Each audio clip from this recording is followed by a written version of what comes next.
One of the trickiest parts of answering hypothetical job interview questions is introducing a framework. Let's talk through at a high level how to introduce a framework in your hypothetical answer. We always want to start by asking clarifying questions, and then as we transition into our framework, we're going to use a really simplistic transition statement.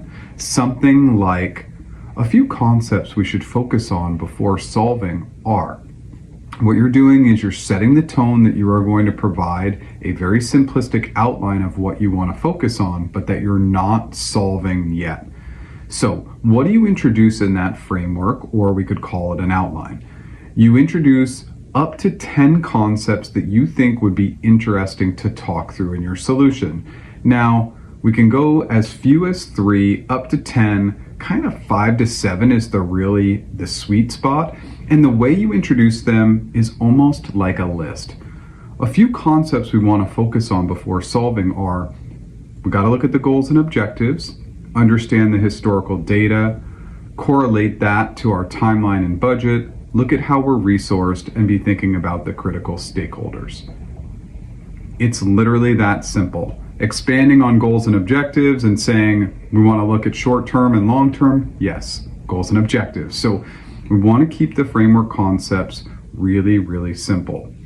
The goal is to show your interviewer that you're organized, highlight the items that you know are important, but maybe you don't get a chance to tackle them all in the solution, but your interviewer then is aware that you know the critical steps to take.